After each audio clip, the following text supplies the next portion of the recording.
Anyway, ethics, this is read from Hubbard. Ethics is to remove counter-intention from the environment to remove other intentionness from the environment, okay? So anytime there's, and they consider anything other intention. If you want to do yoga, that was other intention. If you want to read books that are books that they don't think you should read, you know, there's a piece of blue sky, that's totally out ethics.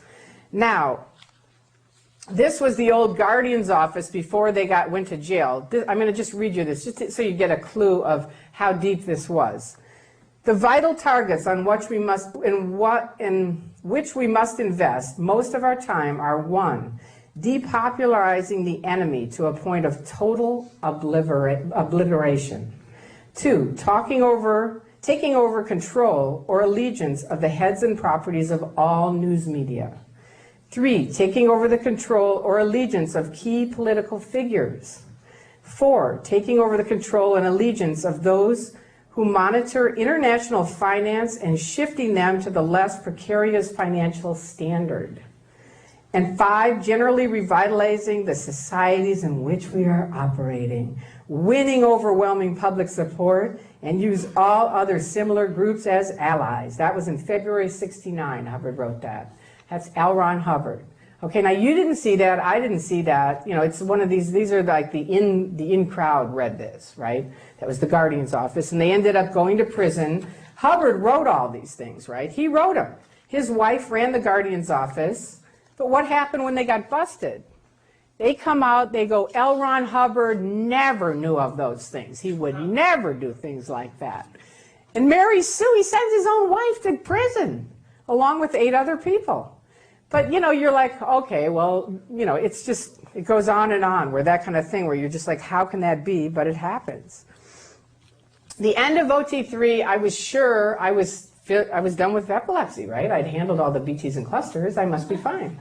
So I go on another program to get off my medicine, and I end up in Morton Plant Hospital next to Flag in Clearwater, Florida. Nearly died again. That was the last time I ever tried to get off medicine. Now I'm at war with them because they want me off of it, and I'm like, no way. So I continue on in the 80s helping them. They have a bunch of legal things that I was part of. Portland, they had a big crusade, a lady who sued them, and you know, overnight we were all ordered to the complex over at the Blue Complex. You have to be there in a half an hour, right? We all get there. Okay, all of you are going up to Portland in a half an hour. Go home, get whatever you need. You're going to be there as long as you want. Go, right? These people are suppressive. They're trying to hurt our church. I'm going to give you an hour to get home and get back. We'll have buses. We're going up to Portland. True story. I go home, I'm packing my bags. My husband comes in, what are you doing? I said, this is like the army or something. I'm going to Portland. You know, we're at war. So we drive up to Portland. They had 10,000 people fly in from all over the world. Travolta flew his jet in. They had Chick Corea come in. We were there for weeks and weeks. And she still ended up, she won a huge, millions of dollars. She won, but then they ended up twisting it and winning on appeal, you know, because all of us were there. And, you know, they do their thing where they trick people and get to the judges and stuff like that. It's tricky. It's really tricky. Hubbard had a thing called Black PR. Well, actually, he had a thing called, I want to read this to you because I brought this. He had a thing called Fair Game. And Fair Game, I brought the actual thing. Let me just see if I can find it. Hang on one second, because it's worth hearing it. I feel like Lucille Ball, you know, I'm like, where is it? It's here somewhere. I know it's here somewhere. Okay. Anyway, just everyone take a break for a second. I know I have it here. I do. Anyway, I can tell it to you, I know it by heart, because I can't find it right now. Don't go, don't leave. Don't leave. All right. Huh? I know, I should be, right? You'd think so, right? I'm OT7. What's wrong with me? Right? Isn't it amazing? But you actually get worse and worse as you go up this pyramid of OT stuff. You do. I mean, your memory's worse. I gained 100 pounds on OT7. No kidding. I lost 60 of it. But I was a wreck. I was living wreck. Look at Kirstie Alley. She's OT7. You know, it's like that's, you see these people come around the corner, they're like the Pillsbury Doughboy. Like, what happened to you? You know, they're on OT7. You know, I don't know what you have to be sessionable all the time. You have to eat all the time. And plus you're stressed out because it's not working. So it's one of those things that it moves along. But anyway, here's fair game from L. Ron Hubbard, 18 October 1967, penalties for lower conditions. Anyway, he has liability, treason, doubt, enemy, SP order, which is what they have on me. I showed it to you. Fair game. May be deprived of property or injured by any means by any Scientologist without any discipline of the Scientologists. May be tricked, sued, lied to, or destroyed. L. Ron Hubbard. Now, I stood up in court and said, that's not true when people said that about fair game, because he wrote a cancellation of fair game. But the truth is, at the bottom of the fair game, which Scientology whites out to us when we were in, this does not apply to suppressive people, the cancellation, right? So they can still lie, cheat, steal, destroy people utterly. I didn't know that until I got out, and I'll tell you about what happens there. But I still want to keep moving up the line. So they have a bunch of, as he said, as Vaughn said, they have legal situations all the time. It's one of their biggest things is suing people, taking them to court, and it used to work for years, because see, they would declare someone a suppressive person. Nobody could talk to you, so you lose all your friends overnight. And who would believe this story? You know what I mean? You start telling someone and they think you're nuts. So people would literally leave and just kind of be off. And I mean, I've talked to people. It was a really sad time for them. But now, thank God because of the internet, and thank God because of what we call critics, who are free speech advocates, who are basically exposing Scientology around the world. People, you know, I can now say to you this story and say, go read it on the internet, because it's there with all the documentation. So it used to work, but it doesn't work now. And Hubbard never planned on, as much as he was so brilliant and he thought of everything, he didn't think about the internet, and it is taking them to the cleaners, I'll tell you. So anyway, David Mayo was Hubbard's personal auditor and helped write one of their top levels called Knots, and which is like new era, whatever, it's for OTs, for operating thetans. It's like Dianetics for OTs. And David Mayo wrote that and helped write it and worked with Hubbard, and then in '82 he ended up being declared a suppressive person. Now again, people like me, when I don't want to hear about it, don't tell me about it, I don't want to know about it. I know he's bad, it has to be, you know, but I knew he wasn't bad because he'd helped me personally. So it was a weird thing to me. So I went to the executives and I said, I don't get it. You know, it's like all these really good people. I mean, a lot of people left Scientology in '82, a ton of people. And I said, why are all these people getting declared and leaving? And they said, you know, we have this secret tape that most people don't get to hear, but we're going to let you hear it. So again, I listened to the tape, and it's Hubbard saying, you know, if you're an executive, by the nature of your business, you're going to commit what he called overts, which are bad deeds, because you can't make everybody happy all the time. So basically, it kind of explained it to me a little bit, where I could say, oh, okay, so they ended up, and he said it's up to the public to make sure they get security checked. Now, security checking is where you're sitting with someone, you say, this is not auditing, I'm not auditing you. And you basically say, you know, have you ever stolen any money? Have you ever said anything bad about L. Ron Hubbard? Have you ever, you know, stolen any materials? I mean, it's amazing, because we were at the top of OT7. We had to go back 2 times a year, every 6 months for a 6-month check. And they would rattle off all these questions. Have you ever stolen any materials? Have you ever, you know, done this? Have you know, and we're like, we're the top in Scientology. Why would you keep asking us this stuff? You know, it really gets old, and you have to pay for it. It's $7,000 every 12.5 hours. So that adds up. All right, so anyway, I'm moving along. I'm almost done, because I can see you guys. It's a lot, you know, I could go on forever and ever. But what happens is, I basically, in 1990, I went to the Flag Land Base in '89. You have to go through a routing form every time you go through the church. I go through the routing form, and I get to a 15-year-old Italian kid, and who's the ethics officer. And he opens up my folder, and he goes like this. You are not allowed on the Flag Land Base. And I go like this. Are you talking to me? And I just keep doing that over and over. I do the taxi grab thing. In my head, I'm ready to dive over the desk and strangle him. But Scientology would say that's an evil purpose, and I didn't want to get in trouble. So I just tried to be cool, and I just kept doing the, you talking to me? Are you talking to me? And finally they bring the head person, and they say, okay, that's not right. You know, it's true. You know, you've done a lot of contribution. You've helped out a lot. We'll allow you on the Flag Land Base. I'm like, okay, great. So anyway, long story short, it all ends up getting back to I got to get off my medication, right? And I finally say, you know what, that's it. I'm not doing it. I want to write the head guys who are now these top people that are running the church. Hubbard has died, which I forgot to get into, but he died in the meantime, and David Miscavige took over, and these people are now running the church. And I write to them. I've written to them and said, different things. So I write to them and say, this is wrong. My doctor says I should take the medication, and he's a Scientologist. It's not a mind-altering drug. Come on, it's okay. And they finally send all my folders up to the top thing, and it takes a month.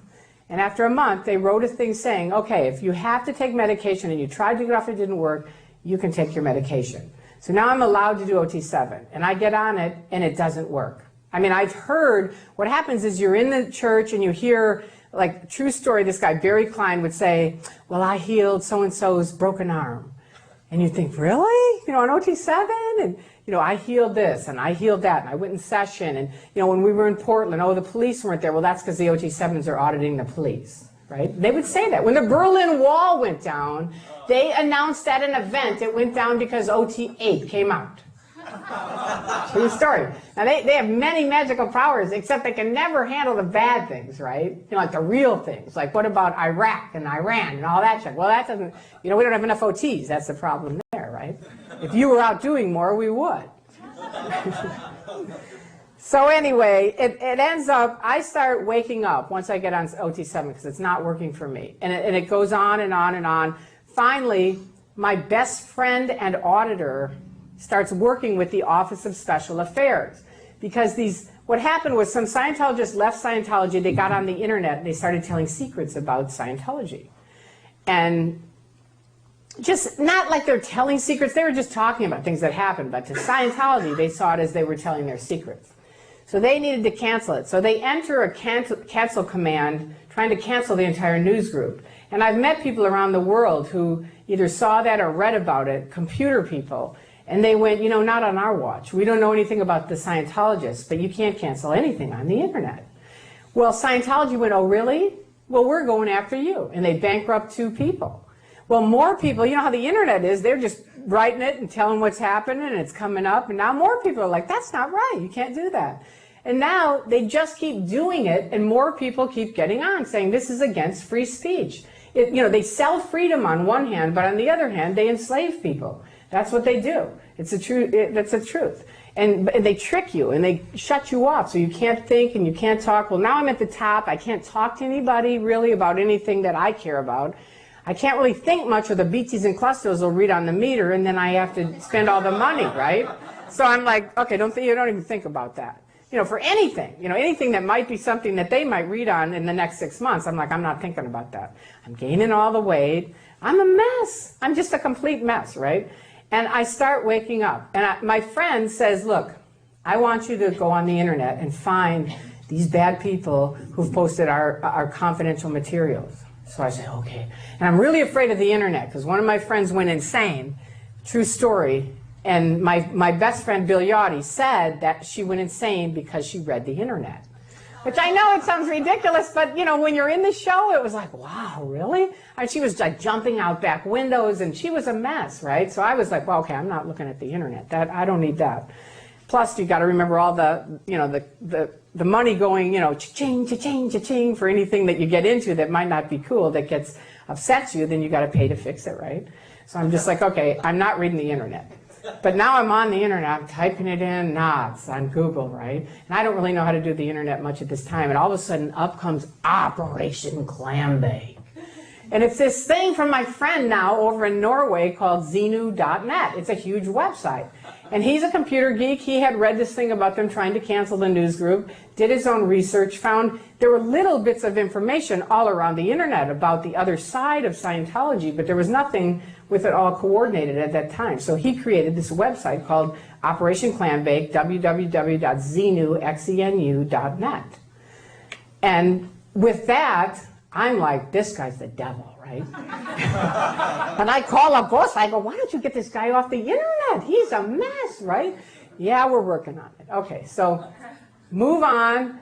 I become the ED of their Scientology Parishioners League. And they get with me and they say, look, we need you to help us again. We have all these critics that are, oh wait, sorry. One thing in between that. First, Bill says, I find the operation plan deck, right? And he says, okay, you know what? We have a top secret thing we need you to do. Again, we want you to go open up a phony account. And I say, why? And at this time, I don't really know much about the internet. And he goes, don't worry, it's totally legal. We can't tell you why, but we just want you to do it. And I'm a sap. I go, okay, I do it, right? And I get it opened up. And he comes back, and he's got a grin like I've never seen the guy grinning. And he goes, you know what, Tory? You have changed the history of the internet. And I'm like, again, Homer Simpson, how can I change the history of the internet? I don't even know what it is, right? But I don't say anything, and so now I'm invited into a top secret meeting with the executives of the Church of Scientology, only one of them. And there's only 5 people that are part of this top secret OSA Int mafia, basically. But they don't call it a mafia. They say it's a top secret thing. You have to sign this piece of paper that if you ever tell anybody about it, you have to pay us $100,000. And I'm like, I look at Bill and I go, you know, this sounds like the old GO days, right? That's the kind of stuff they used to do. And he said, no, no, trust me. Tory, look at me. You know, and remember the guy with the lines? You know, he's like, trust me, I'm your auditor. Would I ever do anything like that? And I thought, nah, he wouldn't. I love the guy. He wouldn't. So I said, okay. So I signed there. I'll pay him $100,000 or whatever it was if I ever tell about it. Now I'm out. They're flying me town to town opening phony accounts. And I say, but what are you going to do with these phony accounts? And he goes, you know what? We can't tell you. And I'll tell you why we can't tell you. Because if we tell you, these critics are really evil people. And they will get you in deposition for months, which later I found is really what the Church of Scientology does. They get people in deposition for months and months and you grill them and everything else. But he said the critics are like that. And he goes, you don't want to be like that, right? And I said, no. And so he said, so we just won't tell you. Then you can say, I don't know. That's it. You won't be in deposition. So I say, okay, fair enough. So now I'm going town to town opening up phony accounts. I don't know what it is, but I grew up in Chicago, and I was around some of the mafia. And all of a sudden, this guy's this little skinny rat named Gavino, and he's like this Italian guy, and he's always like, you gotta do this, you gotta do that. And all of a sudden I think, oh my God, I don't like David Miscavige by this point at all anyway. He'd done so many crummy things. And I think maybe Miscavige hired a real hitman. You know, maybe this guy really is the mafia, right? How do I know? He would. By now I've realized he's a criminal. He is. I've realized that. I don't think Scientology is at this point, but I think he is. And so I think I'm going to find out. So I go on the internet. Now I'm in my dining room, right? See, like they used to be able to control all this stuff, but now I'm in my dining room. And Bill had come, I forgot to tell you that, and taken off my net nanny. That's how I found out about it. Years earlier, he had said, oh, I got to take this thing off your computer. And I said, take what off? I just bought it. You know, just a little while ago. He explains the net nanny. And he says, but you know, you wanted it on there because you don't want to be talking to those evil people because they would upset you and then you have to get auditing or ethics and pay for it. And I'm like, yeah, true, okay. You know, that's how they handle that kind of stuff, right? So now I'm on there by myself and I go on there and what happened was Travolta, Battlefield Earth came out. How many people saw that or heard about it? I mean, it was a disaster. It was an absolute disaster. We were in at the time and it was like, what a nightmare. So feeling bad for John, I trained him. So I thought, I'm going to go on the internet and I'll help his PR. So I'm on this little Yahoo message board. Mark is on it, calling himself Xenu, I think Xenu TV, right? And Xenu is a big confidential word. And I'm OT7. And it's like, you have to make sure that word isn't heard or you're going to be in trouble. So I'm like trying to call him the fat TV guy and everything else and trying to put him down and be mean to him. I was really nasty. Anyway, it wasn't working. These guys were like the cowboys. That's what they reminded me of, cowboys in the old days. You know, man, these guys could talk, they could think, they could ask questions, they could do everything I couldn't do, right? And I missed that. And so I'm like, but I'm part of Scientology, so I call up Warner Brothers and I say, you know what, I'm a mom, I'm a fan, and I'm really upset because you've got all this religious junk on your message board, and I think you should take it down. And so the guy says, okay, and I'm in sales, so I know how to get through to the right person. So I got through to this guy, right? And I say that, and I say, and I want you to report it. And he goes, okay. So the next day, this guy calls me. I'm from Time Warner, right, in New York. And we got your message, Tory Bazazian, and we were shutting down the Yahoo group. And I'm like, man, that's pretty cool. So I call up folks, so, hey, guess what? I got the thing shut down all by myself. So now it's shut down, and I sort of start missing these critics. So I miss talking to them. I mean, they're like real people. You know, by the time you get up here, they're like these robots. You know, it was like the Twilight Zone for me. People would come up and say, "Hi, Tory. We just got back from Flag. We want to find out when you're going back again." And again, I'm like Homer Simpson going, "Not ever." Right? But I'm not saying anything. But it's like they were almost like in black and white, and I'm in color. It was really weird. It was a very strange phenomenon, right? It's like the Stepford Wives or something like that when the color comes in, and I'm like, whoa, this is weird. So now I miss these critics. I miss talking to them. So then I think, well, maybe I could shut down ARS, which is this big, huge news group internationally, right? So I go on it. My name is Magoo. My dad's name was nicknamed Magoo. So I go on kind of as my dad, right? You know, I'm Magoo, right? And I'm like, back. I'm fighting the critics, right? And these are people all around the world. And they're like, you know what? You're a moron. And I'm like, why are they calling me a moron? You know, I don't get it. You know, it's like I've been with all these people who think I'm great. I'm at the top of this. I'm OT7, class 4, OSA, you know, internet, OSA PR, everything else. I've had all this, like, I'm a great person, right? And now I'm around these people who are like, you're just a moron. You're an idiot. You know, and they're like writing all this to me. So I'm like fighting them back. I was on AOL at the time, and AOL, if you open it up, or at least the way, 5 more minutes. Okay, skip it. I'm not going to tell you. Anyway, basically, my friend in Norway, Andreas, writes me and says, what happened was I only knew how to copy paste. That's how Bill Yachty had taught me. So I was copy pasting things, and I would think how the internet works for anybody who isn't on it. You say something, then there's some arrows, someone else says something, right? So basically, I think, who needs all these arrows? Right? So I'd erase all the arrows. And so Andreas in Norway writes me, who I think is the devil, and says, Magoo, nobody can understand you. You're not formatting this right. Here's what you need to do, X, Y, and Z. And I'm like floored. I mean, this is the devil. And he's writing me, helping me? And at the end of every single thing he sends is his full name, his full address, and his phone number. And at the time, by the time we're at the top in the secret mafia, we're using phony names on the phone. I can't even say Bill. His name was Jack. You know, we've got phony addresses, phony everything, right?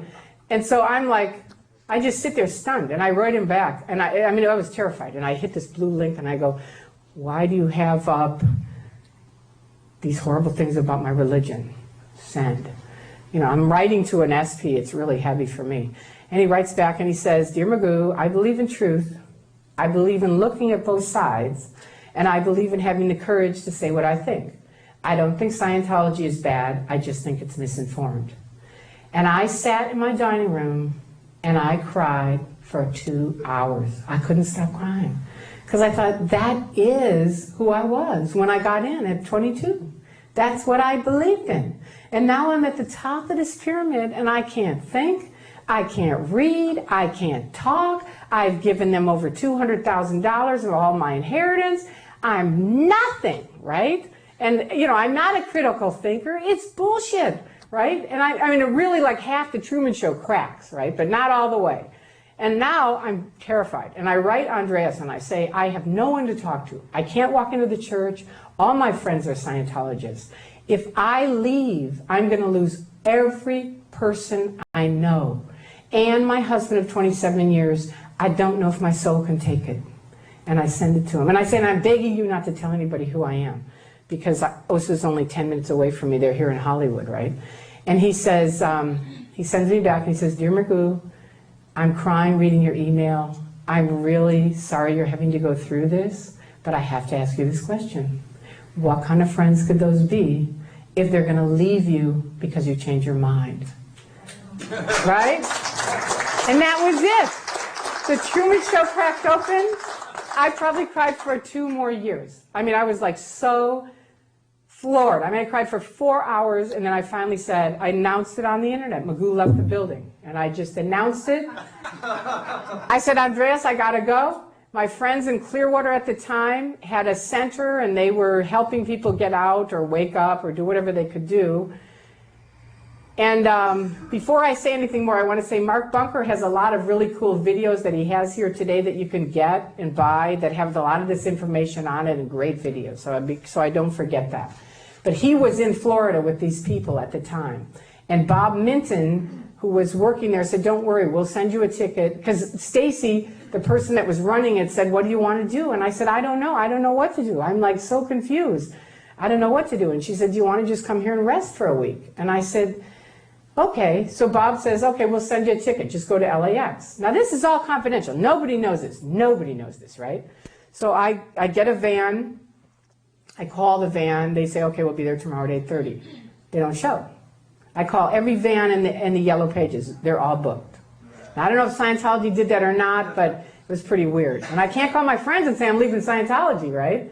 So I'm screwed. So anyway, finally, I'm just like, I'm making it to the airport. So I get to the airport. I walk into the terminal, and the plane has been canceled. Okay, now that's weird enough. And Stacy had said, bring a cell phone. And I said, oh, Stacy, you're exaggerating. You know, I'm like so in the blue on this thing. I have no clue how bad Scientology is at this time. I'm just against David Miscavige, and I'm leaving. So she says, bring a cell phone. So all of a sudden, the vice president of the Church of Scientology, Janet Weiland, walks up to me and says, Tory, what do you think you're doing? You are not going to Clearwater. She says, we know where you're going. You're not going to see those people. And I'm floored. I'm like, how do you know I'm here? How do you know where I'm going?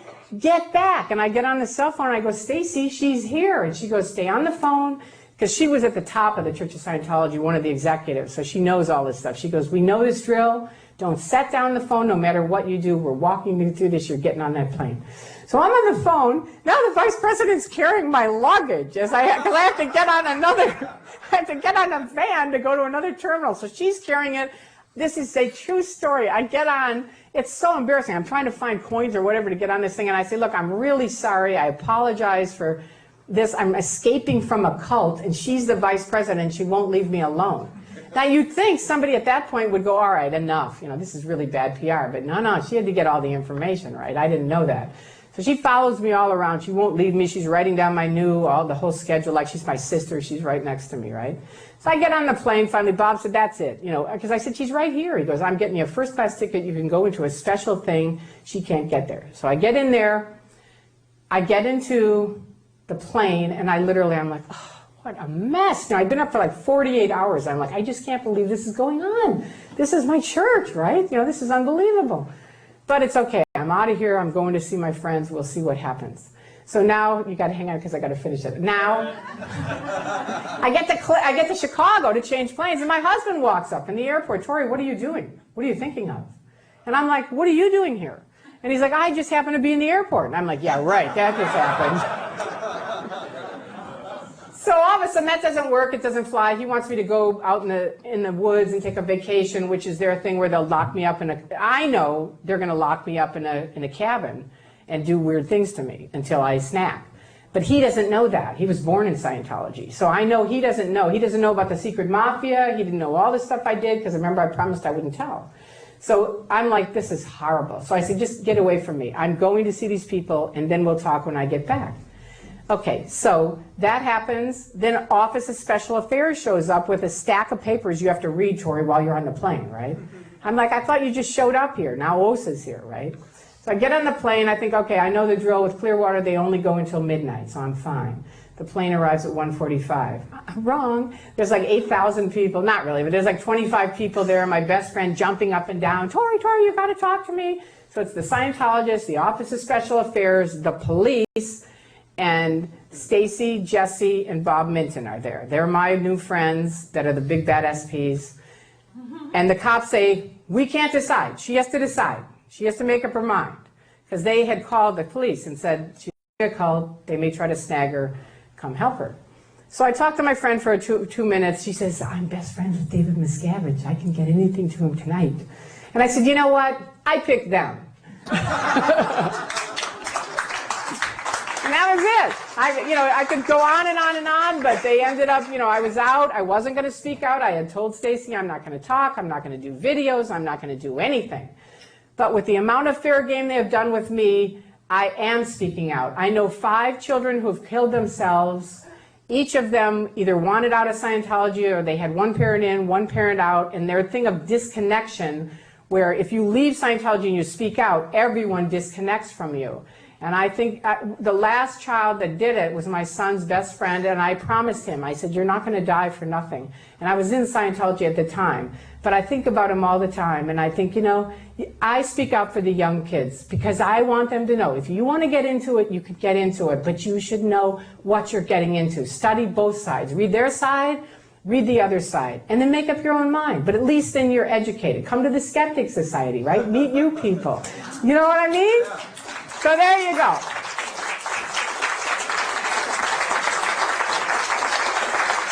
I'm sorry it took too long. Thank you. Thank you very much. Thank you. So it was okay? Thank you. Oh, thank you. Oh, you're so sweet. You guys are so sweet. I'm going to cry. Don't make me cry.